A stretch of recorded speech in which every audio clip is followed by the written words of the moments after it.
भारत सोने की चिड़िया, मेरा भारत देश महान. India is a golden bird. India, my motherland, is great. Let it shine like gold. Slogans for communal harmony, it was an idea that actually Sohail Hashmi and Safdar, his brother, had been talking about. I and Sabda both had been extremely amused by the kind of doggerel that truck drivers and auto drivers and taxi drivers used to ride behind their vehicles. They were very personal, they were very expressive, they were funny. A couple of years later, after Sabda's death, when this whole communal mobilization had begun to gain momentum, we were once discussing in the Sehmat office how do we intervene at the level of the common people. What began to happen with Sehmat was that we were taking aspects either of popular culture or traditional culture and recontextualizing them. Let us ask them to write these slogans and come to a specific point where the best slogans will be judged. We sent out a call through the auto driver unions all across Delhi as a competition, which became wonderful because they really did compete. There were a couple of hundred or maybe more three-wheeler drivers who had collected there.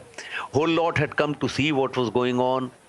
And we had a couple of mini trucks that we had fixed with public address system, and we were playing Bombay film songs that talked of communal harmony and brotherhood and all that. Some of them had already painted their slogans, others painted them on the spot because they didn't want other drivers to see the slogans or their poems before they came there. So the painters were running from one place to the other, completing the slogan somewhere, doing some decoration, painting flowers, doing all that. And there was this team of judges, couple of writers, couple of artists. This is one of the poems they had picked as one of the winners.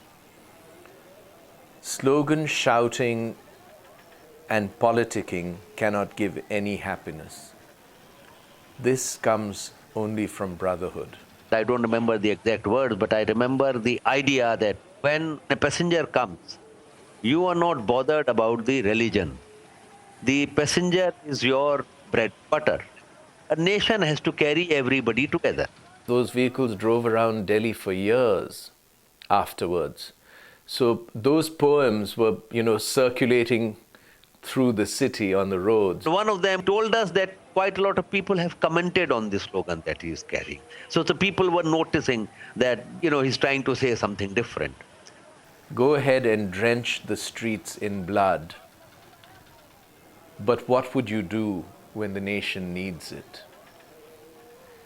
We are different communities. We dress differently and follow different faiths. There is no land as lovely in the whole world.